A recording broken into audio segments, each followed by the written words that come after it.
మోపూరు దశరథరామిరెడ్డి గారు, పెనువర్తి గ్రామం. శ్రీ మోపూరు దశరథరామిరెడ్డి గారు నెల్లూరు జిల్లా పెనవర్తి గ్రామ వాస్తవ్యులు. వ్యవసాయమే వారి జీవనాధారము. దశయ్య చిన్ననాటి నుండి పెద్దలను, సాధువులను భక్తి విశ్వాసములతో సేవించుచుండేవారు. వ్యవసాయపు పనులున్నప్పుడు తమ కార్యములను చేసుకొనుచు తక్కిన సమయములలో ఆధ్యాత్మిక తపనతో పలువురు గురువులకు శుశ్రూషలు చేయుచుండేవారు. తనకు 40 ఏండ్ల ప్రాయము వచ్చేసరికి 8 మంది గురువులకు సేవ చేసి వారిలో తన తపనకు అనువగు నిజతత్వము కానరానందున వారి సేవల నుండి నిష్క్రమించినారు. జీవన సాగరములో కొట్టుమిట్టాడు ఉత్తముడైన దశయ్య ఉత్తమోత్తమమైన మార్గమును కానుపింపచేయు మహనీయుడు కానరాలేదని వాపోవుచుండేవారు.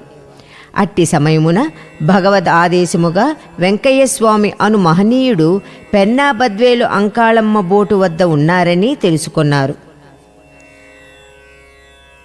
ఆ స్వామి పాదదర్శనము కొరకు సుమారు 1 సంవత్సరము ప్రయత్నించినను దశయ్య ఆ భాగ్యమునకు నోచుకొనలేదు. నిరాశా నిస్పృహలతో ఉన్న దశయ్యకు ఆశాజ్యోతి కానవచ్చినది. అయ్యదియే భగవాన్ శ్రీ శ్రీ శ్రీ వెంకయ్య స్వాముల వారి గొలగమూడి ఆగమనము. భగవంతుడు భక్తవశంకరుడు. భక్తుని కోరికను నెరవేర్చుటకు భగవత్స్వరూపుడైన గురుదేవుడు గొలగమూడికి వేంచేసినారు. గురుదేవులు భగవాన్ శ్రీ శ్రీ శ్రీ వెంకయ్య స్వాముల వారు గొలగమూడికి ఏతించినారని తెలుసుకొన్నవారై దశయ్య నేరుగా గొలగమూడికి చేరినాడు. చేరగానే బారెడు మూరెడు గడ్డాల స్వాములు ముచ్చలాడుకొనుచుండగా చూచి వారిలో అసలు స్వామి ఎవరో తెలియక, అయ్యా మీలో ఎవరయ్యా వెంకయ్య స్వామివారు అని దశయ్య గారు ప్రశ్నించినారు. వారు మేము కాదయ్యా, అదుగో లోపల కూర్చుని సృష్టినే వశమందుంచుకుని సృష్టి చీటీలు వ్రాయించుచు అభయముద్రలు వేయుచున్నారే ఆ మహానుభావుడే అని జవాబిచ్చినారు. శ్రీవారు కొరకూటి వెంకయ్య నాయుడు గారి గృహావరణలో శిష్య బృందముతో దర్శనమిచ్చినారు. ఆనాడు గురుదేవుల వెంట శ్రీ కొల్లా చలమానాయుడు, జయరామరాజు, నారాయణస్వామి, పెద్దయ్యరాజు, లక్ష్మయ్య నాయుడు గారులు ఉండేవారు. అంతే దశయ్య అతి ఆతృతతో శ్రీవారి పాదార విందములపై వాలిపోయినారు. జీవిత పరమావధికి సోపానమైన నిజ గురువు కొరకు తపన పడుచుండిన దశయ్యకు గురుదేవుల దర్శనముతో వారి దివ్యస్పర్శతో సకల సంశయములు పటాపంచలైనవి. ఈనాటికి కదా నిజ గురువును దర్శించుకొనగలిగినానని పరమానంద భరితులైనారు. ఆ ఆనందోత్సాహములతో శ్రీవారి పాదయుగళమును గట్టిగా పట్టుకొనగానే దయామయుడు సర్వాంతర్యామి శ్రీ దశయ్య గారి వైపు తేరిపార చూచి, అయ్యా నీవు ఇప్పుడే నేరుగా ఇంటికి పో, పొద్దు మొలిచే లేకే మీ ఇంటికి వస్తాను అని అభయప్రదానం మొసంగినారు. దేవదేవుని అభయముతో అత్యానందముతో ఇంటికి పరుగులెత్తి ఎప్పుడు పొద్దు మొలుచునా, ఎప్పుడు జగద్రక్షకుడు తమ గృహమున పాదము మోపి పవిత్రము గావించునా అని క్షణము ఒక యుగముగా లెక్కించుచు ఎదురుతెన్నులు చూడసాగినాడు. ఆ రాత్రి అంతయు గురుదేవుల రాక కొరకు నిరీక్షణ చేసి జాగరణలో ఉండి తెల్లవారుజామున 4 గంటల సమయమున గురుదేవుల రాక కొరకు ఎదురుపోయినారు మన దశయ్య గారు. ఏ క్షణమున గురుదర్శన తపనతో ఇంటి నుంచి కదిలినారో ఆ క్షణమే గురుదేవులు తమ ప్రియతమమైన బిడ్డకు ఆశీస్సులందించు నిమిత్తమై గొలగమూడి నుండి పెనవర్తికి ప్రయాణమైనారు. గురుదేవులు దశయ్య ఒకరినొకరు దారి మధ్యలో కలుసుకున్నారు. అప్పుడే తెలతెలవారుచున్నది. పొద్దున్న సుమారు 7 గంటలకు శ్రీమన్నారాయణ స్వరూపులు కలియుగ దైవము గురుదేవులు పెనవర్తి గ్రామము గడ్డను తన పాదధూళిచే పవిత్రము గావించి తమ అభయము మేరకు శ్రీ దశయ్య గృహమును పావనము చేసినారు.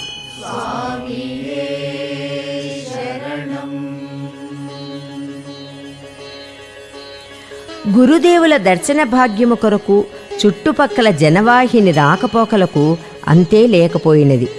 అచ్చట 3 పగళ్ళు 3 రాత్రిళ్ళు గడిపి ఆశ్రిత జనావళికి ఆశీస్సులందించి సర్వులను ఆనందాబ్ధిలో ముంచి తేల్చినారు. పూజ్యశ్రీ మాతాజీ వల్లపరెడ్డి తులసమ్మగారు గురుదేవులను దర్శించుకుని మహానంద భరితురాలై శ్రీవారిని తమ ఇంటికి తీసుకుని రమ్మని శ్రీ దశయ్య గారికి చెప్పుకున్నారు. తులసమ్మగారి కోరిక మేరకు గురుదేవులు వారి గృహమును పావనము చేసి అచ్చట 3 నాళ్లు గడిపినారు. గురుదేవులు ఎచ్చోట నిలిచినను ఆ ప్రాంతమంతయు భజనలతో మారుమ్రోగవలసినదే. ఆ భజనల కార్యక్రమములో గురుదేవులు తన్మయులై బ్రహ్మానందముతో గడిపిరి. శ్రీవారు అచ్చట నుండి తన ప్రయాణమును గొలగమూడికి కొనసాగించినారు. గొలగమూడికి శ్రీవారిని శ్రీ దశయ్య అనుసరించినాడు. గొలగమూడి ఆశ్రమము చేరిన తర్వాత శ్రీవారి యజ్ఞగుండమునకై సమిధల ఏర్పాటు కొరకు శ్రీ దశయ్య అడవికి పోయి కట్టెలు కొట్టి తెచ్చు ప్రయత్నములో ఉండినారు. ఆ ప్రయత్నములోనే అనికేపల్లి వాస్తవ్యులు శ్రీ కొమరగిరి రమణయ్య వీరికి జత చేరినారు. శ్రీ రమణయ్యకు దున్నపోతుల బండి ఉండేడిది. కొట్టిన కట్టెలు ఆ బండిలో వేసుకుని ఆశ్రమమునకు చేర్చుచుండిరి. కట్టెలు కొట్టు ప్రయత్నములో ఒకనాడు సర్వేపల్లి చెరువు దగ్గర గల బ్రహ్మాండమైన జమ్మి చెట్టును కొట్టబోగా వెంట నుండిన గురుదేవులు ఆ చెట్టును కొట్టుటకు వీలు లేదని ఆజ్ఞాపించినారు. శ్రీవారి ఆజ్ఞానుసారము నిలబడిపోయినారు. వారు తిరిగి వచ్చిన తర్వాత శ్రీ స్వామివారు వేరొక జమ్మి చెట్టును చూపించి దానిని నరుకుటకు ఆనతి ఇచ్చినారు. చెట్టు మొదలును శ్రీ రమణయ్య గారు కొట్టగా కంపను శ్రీ దశయ్య గారు చెలగినారు. తదుపరి ఇద్దరికీ ఆ మ్రానును ఎత్తి బండిలో పెట్టుటకు సాధ్యముగాక బండి క్రిందకి తాటిమానువలే దొర్లించి ఒక అంచున బండి దిగువన కట్టినారు. రెండవ అంచును లేప ప్రయత్నించేసరికి వారికి ఆ కార్యం అసాధ్యమైనది. చివరకు ఆశ్రమము వరకు పోయి కొందరు శిష్యులను తోడు తెచ్చుకుందామని వారు ఆలోచనలో ఉండగా శ్రీవారు ఆ త్రోవ పక్కదారిలో పోవచ్చు వీరిని చూచి, అయ్యా, పలావు తినేవాళ్లు వస్తే గాని అది లేవదయ్యా అంటూ ఆ వైపున నడక సాగించినారు. శ్రీవారి అంతరార్థము వీరికి అగమ్యగోచరమై సరే ఏమైనను చివరి ప్రయత్నము చేయుటకు పూనుకుని ఇరువురు మోకు సహాయముతో ఆ మానును లేవనెత్తిగా 10 మందికి కూడా అసాధ్యమైన ఆ కష్టమైన కార్యము అతి సులువుగా దూది బెండువలే లేచినది. అప్పుడు దానిని బండికి రెండవ వైపున తాళ్లతో బిగించినారు. అంతలో శ్రీ స్వామివారు అచ్చటకు చేరిరి. బ్రహ్మవాక్కుతో ఎంతటి అసాధ్యమైన కార్యము కూడా సాధ్యపడునని తమ అనుచరులకు తెలియచేయుటకే గురుదేవులు ఈ మహిమను నిదర్శనముగా చూపించినారు. శ్రీ స్వామివారు, అయ్యా, మీరు చిన్నగా బండిని పోనివ్వండి, నేను వెనకాలగా వస్తాను అని అన్నారు. ఎట్టకేలకు ప్రియ శిష్యులిరువురు ఆ మానును ఆశ్రమమునకు చేర్చినారు. గురుస్వామి ఆనందమునకు అవధులు లేకపోయినవి. ఈ విధముగా గురుసేవా భాగ్యములో నిమగ్నులై ఉన్న రోజులలో ఒకనాటి ఉషకాలమున బండినగలో కూర్చుని శ్రీ స్వామివారు దశయ్య అని కేకవేసి బండిని కట్టు అన్నారు. బండిని శ్రీ రమణయ్య గారు తోలుచుండగా శ్రీవారు నడిబండిలో శ్రీ దశయ్య గారు వెనుకపరాల మీద కూర్చుని అడవికి పోయినారు. అందరూ దిగి బండిని విప్పినారు. శ్రీ స్వామివారి దగ్గరనున్న మూటను వారు గమనించలేదు. దయామయుడు ఆ మూటను ఇచ్చి సమానముగా తీసుకోండి అని చెప్పినారు. వారు మూట విప్పి చూడగా అందులో సుమారు 2 కిలోల కలకండ పెళ్ళ ఉండినది. ఆహా, చూచితిరా కరుణామయుని వాత్సల్యము! ప్రొద్దుననగా తన వెంట వచ్చిన బిడ్డలను పస్తులతో ఉంచక దయామయుడు వారికి అతి మధురమైన పదార్థమును అందజేసి వారిని తమ పనిలో నిమగ్నులు కండని ఆదేశించినారు.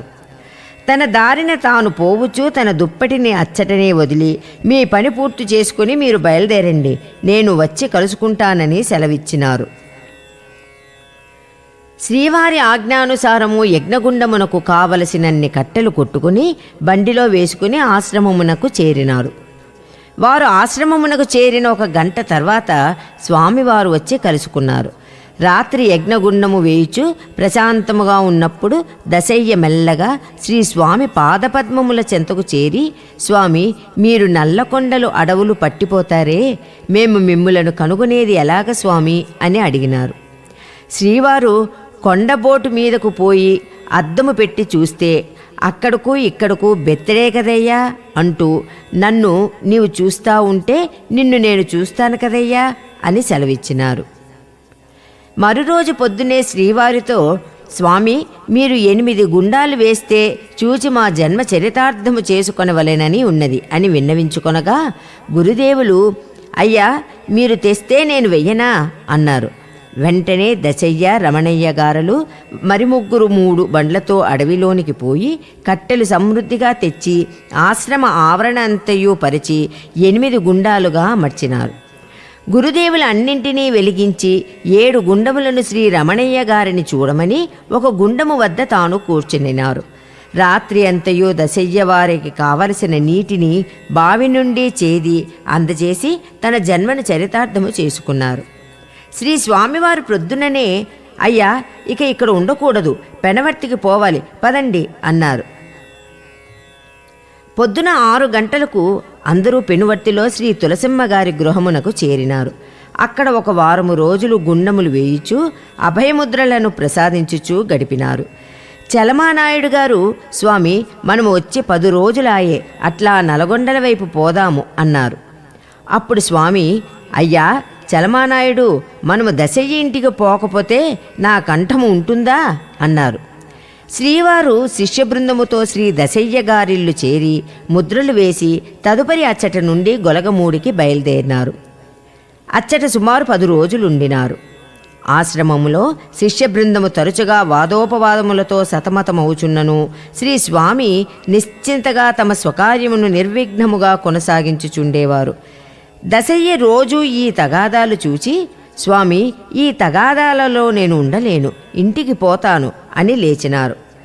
స్వామివారు, ఉండవా ఉండవా ఉండవా అని 3 సార్లు అని, నేను ఇక్కడ ఉండను అని వ్రాసి ఇవ్వు అని పైకి లేచినారు. దశయ్య క్షమాపణ వేడుకుని లెంపలు వేసుకున్నారు. స్వామివారు, లేడిపిల్లను విడిచిపెడితే చేతికి చిక్కుతుందా, నీవు పోవాలంటే నేను పోనిస్తానా అన్నారు. శ్రీ దశయ్య, స్వామి, మన గొర్రె పోయి 1000 గొర్రెలతో జ్వరబడితే ఎట్లా కనుక్కోవడము అన్నారు. స్వామివారు, నేరుగా కాలు పట్టి లాగితే వచ్చేయదా అన్నారు. శ్రీ దశయ్య గారు సర్వేపల్లికి సొంత పని మీద పోయినారు. ఒక్కరోజు ఉండి తిరిగి గొలగమూడికి వచ్చుచుండగా గురుదేవుల మహిమతో తిక్కవరప్పాడుకు కొంత దూరములో సుమారు 200 బొంతమానులు కొట్టి పడవేసి ఉన్న దృశ్యమును చూచినారు. శ్రీ దశయ్య ఆనందమునకు అవధులు లేకపోయినవి. ఆ గ్రామస్తులు ఊరు కట్టుకొనవలెనని అక్కడి బొంతలన్నీయూ కొట్టి చదరము చేసినారు. దశయ్య ఆశ్రమమునకు వేగముగా చేరుకున్నారు. రమణయ్య స్వామి సేవలో ఉన్నారు. అయ్యా, రమణయ్య, మన పంట పండినది, 10 రోజులు చెట్లు కొట్టనక్కరలేదు, మనకు కష్టము లేకుండా రోజుకు 2 సార్లు బండిలో వేసుకొచ్చుకుంటాము అని అన్నారు దశయ్య. శ్రీ స్వామివారు వేకున్న 4 గంటలకు లేచి, దశయ్య అన్నారు. వెంటనే స్వామివారి పిలుపుతో కట్టెలు కొట్టుటకు కావలసిన గొడ్డలి వగైరా తీసుకుని ఆంజనేయ స్వామివారి దేవస్థానంలో ఉండిన రమణయ్యను లేపినారు. బండి కట్టుకుని పోయి ఇద్దరూ బండి నిండా బొంతలు నింపుకుని ఆశ్రమమునకు మధ్యాహ్నము తోలుకొని వచ్చినారు. మరునాడు బొంతలు తోలుకొని వచ్చుచుండగా తీసుకొని పోకూడదని ఆ గ్రామస్తుడొకడు అడ్డుపడినాడు. అప్పుడు దశయ్య, అయ్యా, స్వామివారి గుండానికి ఈ ఒక్క బండి ఇవ్వండయ్యా అంటే, అయితే ఈ బండి తీసుకొని పో అన్నాడు. 3వ రోజు ఉదయమున బండి తోలుకొని పోయి బండి నిండా బొంతలు వేసినారు. ఊరిలోని వారు కుమ్మర ఆయనకు అమ్మివేసి ఉన్నవి, ఎత్తుకొని పోను వీలు లేదు అన్నారు.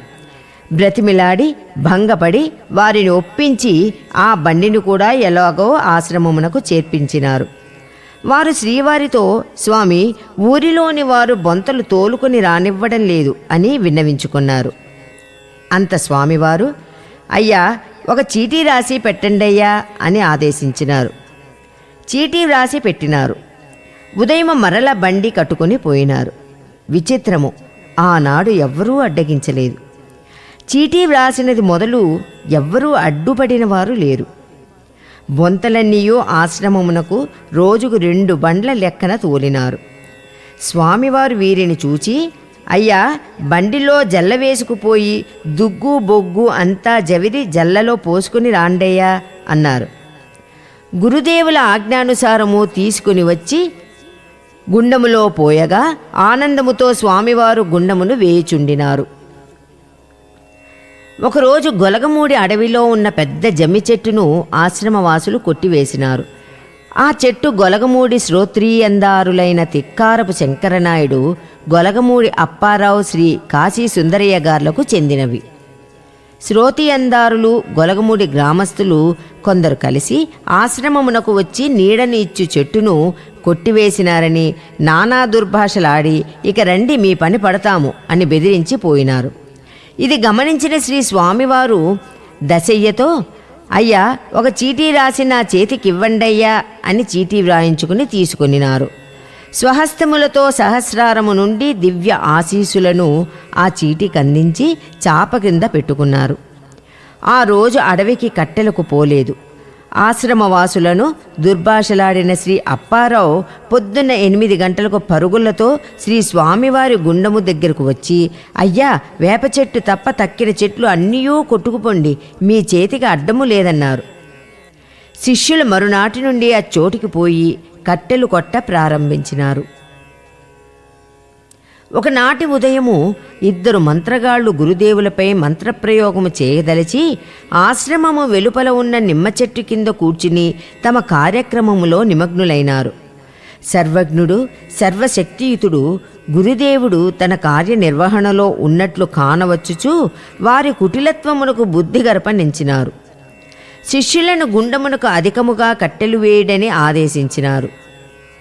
చెట్టు కింద కూర్చున్న మంత్రగాళ్లు కూర్చున్నట్లే కూర్చుండిపోయినారు. వారికేమీయూ దిక్కుతోచలేదు. కనీసము బయటపడదమనుకొన్నను అచ్చట నుండి లేవలేకపోయినారు. మధ్యాహ్నమొగసరికి దయామయుడు గురుదేవుడు శిష్యులతో, అయ్యా, ఆ చెట్టు కింద కూర్చున్న వాళ్లకు అన్నము పెట్టి బస్సుకు 2 రూపాయలు ఇచ్చి పంపండయ్యా అని ఆదేశించినారు. గురుభగవానుని వాక్కుతో వారు లేవగలిగినారు. గురుభగవానుని పాదములపై పడి క్షమాపణ చెప్పుకుని ఆశ్రమములో అన్నము తిని తమ త్రోవన తాము పోయినారు. శిష్యులు ఆశ్రమ కార్యార్థమై పోయినప్పుడు వారి రాకకై వేచి ఉండివారు తిరిగి వచ్చి భుజించిన పిమ్మట గాని గురుదేవుల ఆహారమును స్వీకరించేవారు కాదు. ఎంత దయామయుడో ఆ స్వామి! శ్రీ స్వామివారు గొలగమూడిలో 10 రోజులుండి పెనవర్తికి తులసవ్వగారింటికి పోయినారు. అక్కడ ఒకరోజు ఉండి మరురోజు దశయ్య ఇంటికి పోయినారు. దశయ్యకు వాళ్ల బావుమర్ది ఆదిశేషురెడ్డి గారికి గోడ తగాదాలుండినవి. వారు శ్రీ స్వామివారికి తమ మధ్య ఉన్న ఎల్ల తగాదాను విన్నవించుకున్నారు. గురుదేవులు గోడ ఎల్ల దగ్గరకు పోయి దశయ్య ఇంటిలో ఉన్న మునగ చెట్టును చూచి, కాకర చెట్టుకు మునగ చెట్టుకు తగాదా రాదే అన్నారు. అచ్చట ఉన్నవారికి గురుస్వామి భాష అవగాహన కాలేదు. శ్రీ స్వామివారు ఎల్లను చక్కగా చేతితో గీసి, నీవు అవతల ఉండవయ్యా, నీవు యువతల వైపు ఉండవయ్యా అని ఆదేశములిచ్చి వారి తగాదాకు ఆనాటితో స్వస్తి పలికించినారు. తదుపరి గురుదేవులు గొలగమూడికి చేరినారు. ఒకనాడు హఠాత్తుగా అవతారమూర్తి గురుమూర్తి తన శిష్య బృందమును సాయంకాలము 4 గంటలకు సమాయత్తపరిచి, నేను సమాధి అయిపోవాలి, గుంట తవ్వండి అనుటతో ఎవరికి వారు అవాక్కై నిలిచిపోయినారు. నిస్తబ్దులుగా ఉన్న తమ పరివారమును తొందర చేసి 4 మూరల పొడవు, మూర వెడల్పు, మూర లోతున గుంటను కొత్త ఆశ్రమమునకు పడమటి వైపున ఉన్న నిమ్మ చెట్ల దగ్గర తవ్వించినారు. ఆ గుంటలో పారేయండయ్యా అని శ్రీవారు ఆనతిచ్చినారు. శిష్యులు శ్రీ స్వామివారికి గుంటలో చాపవేసి అందు పరుండబెట్టినారు. అప్పటికే భగవానుల వారి కాళ్ళు పట్టివేసి ఉన్నవి. గురుదేవులు అందున 1 గంట వరకు గడిపి తదుపరి తమ పరివారముతో బయటపెట్టండి అన్నారు. గురువాజ్ఞానుసారము శిష్యబృందము గురుస్వామిని వెలికితీసి పక్కన పరుండబెట్టినారు. ఆశ్రమ కార్యక్రమములు యథాప్రకారముగా జరిగిపోతున్నవి. గురుదేవులు పెనువర్తి గ్రామమునకు పోయి ఉండినారు. ఆ గ్రామంలో దశయ్య చేనుకు పడమటి పక్కన ఉన్న చేనులో 12 సంవత్సరాల నుండి ప్రతి సంవత్సరము ఒక మనిషి చనిపోవచుండేవారు. ఆ విషయము గ్రామస్తులకు అంతుబట్టలేదు. దశయ్య గురుదేవులకు ఈ విషమ సంఘటనను విన్నవించుకొనినారు. శ్రీ స్వామివారు దశయ్య చేలోకి పోయి చేను 4 మూలలా పారజూచి, అయ్యా, ఈ చేనే గదయ్యా నిన్ను కాపాడేది అని చెప్పినారు. గురుదేవులు తిరిగి తిరిగి పక్క పొలములోకి పోయి ఎచ్చట చావులు జరుగుచున్నవో అచ్చటికి పోయి పండుకొన్నారు. ఉదయము పండుకొనిన స్వామి సాయంకాలము వరకు లేవలేదు. సాయం సమయము చాలా పొద్దుపోయిన పిదప లేచి, అయ్యా, ఇక పోదాము అని అందరితో కలిసి తరలిపోయినారు. శ్రీమన్నారాయణమూర్తి అలవైకుంఠపురిలో శేషశయనుడై సర్వసృష్టిని కాపాడుచున్నారు.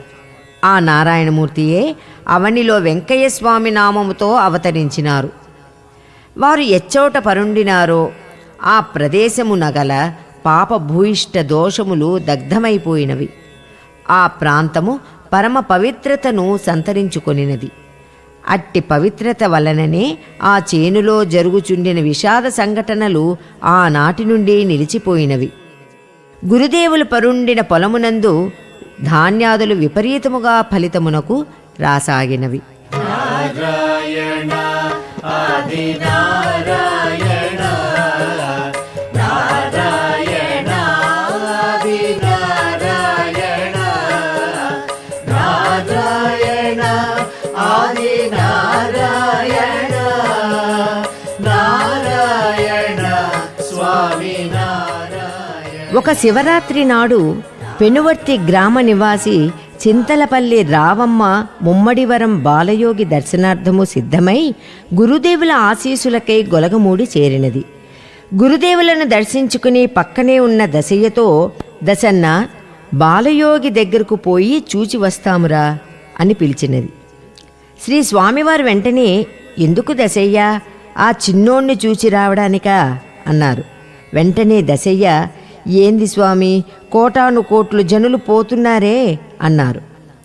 వెంటనే స్వామివారు, అబ్బో, అర్ధనా ఆదాయమన్నా ఉన్నదా? అయ్యా, ఆయన పైకి పోయిన తర్వాత పైవాళ్ళు నీవు ఏమి చేసి వచ్చినావు అని అడిగితే నా వరకు నేను తప్పించుకొని వచ్చినాను అని చెప్తాడు. అట్లాగైతే మరల పోయి నీవు అందరినీ బాగు చేసి వస్తే మాలో కలుపుకుంటాము అంటారు పైవాళ్ళు అని అన్నారు. ఆత్మౌపయ్యేన సర్వత్రా నమం పశ్యతి యోర్జున, సుఖం వాయది వా దుఃఖం సయోగి పరమోమతః. ఈ 32వ శ్లోకం భగవద్గీత 6వ అధ్యాయంలోనిది. అర్జున, ఏ యోగి సుఖదుఖ ప్రసంగములన్నిటి యందునూ కూడా ఇతరులను తనవలనే చూచుకొనునో, అనగా పరుల కష్టములను తనవిగానే భావించి సానుభూతితో చేతనకు సహాయమొనర్చునో అతడు యోగులలో ఉత్తమోత్తముడు. మరియు రావమ్మతో, అమ్మా, కాళ్ళు చేతులు కడుక్కుని ఆంజనేయస్వామి దేవస్థానమునకు పోయి దండము పెట్టుకుని చక్కగా ఇంటికి పో అన్నారు. కాని ఆమె ప్రయాణమును మానక ముమ్మడివరమునకు పోవుచు దారిలో బండిలో నుండి పడి దెబ్బలు తగిలించుకొన్నది. దొంగలు ఆమె వస్తువులను ఎత్తుకుని పోయినారు. ఈ విధముగా పలు కష్టములకు లోనై ఎట్టకేలకు గొలగమూడికి చేరినారు. ఆశ్రమమునందు దశయ్య ఆమెను చూచి, స్వామి నిన్ను ఇంటికి పొమ్మంటే వినకుండా పోతివే అని అడుగగా, మారు మాట్లాడక స్వామివారికి 10 రూపాయలు దక్షిణ సమర్పించుకుని నమస్కరించుకుని ఇంటికి పోయినది. గొలగమూడిలో శ్రీ స్వామి ముద్రలు వేస్తూ తన చెంతనున్న దశయ్య వైపు చూచి, అయ్యా, నీవు పెళ్లి చేసుకుంటావే అన్నారు. దశయ్య 20 సంవత్సరాల నాడు భార్య పోయి ఉంటే ఇప్పుడేమి పెళ్లి స్వామి అన్నారు. శ్రీ స్వామివారు, నీవు చేసుకుంటావు, నీకు కొడుకు పుడతాడు, మీ ఊళ్ళో 3 కాపురాలు లేచి వెళ్ళుతారే అన్నారు. భార్య అనగా ముక్తికాంత, జ్ఞానమనగా కొడుకు. 3 కాపురాలు లేస్తారు అనగా సత్వరజస్తమో గుణములు. స్వామి దశయ్యను ఇల్లు కట్టు అన్నారు. దశయ్య, స్వామి ఇల్లు కట్టమంటారే, డబ్బు లేకపోయే, ఎట్టా కట్టేదయ్యా అంటే స్వామివారు పక్కపక్క నవ్వి, ఎప్పుడూ డబ్బే గదయ్యా అని ఆశీర్వదించినారు. ఆ ఆశీర్వాద బలమే దశయ్యను నూతన గృహ నిర్మాణమునకు పురమాయించినది. పాత మిద్దె కొట్టి గోడకాలు తవ్వి కంకర వేసి కడగాల బిగించినారు. శంకుస్థాపన చేసినారు. శ్రీ స్వామివారు తులసమ్మ గారి ఇంటికి వచ్చి ఉండినారు.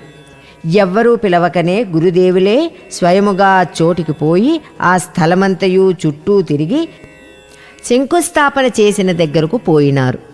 శ్రీ దశయ్య స్వామివారి పోకడలను గమనించుచూ ఉండిపోయినారు. శ్రీ స్వామివారు వీధిలో పేర్చియున్న ఇటుకరాయి దగ్గరకు పోయి 3 రాళ్లు తీసుకుని వచ్చి శంకుస్థాపన దగ్గర పెట్టినారు. మొత్తము కట్టడము 3 నెలలలో పూర్తి అయినది. ఈ విధముగా శ్రీ స్వామివారి సేవలతో పునీతులైనారు ధన్యజీవి దశయ్య గారు.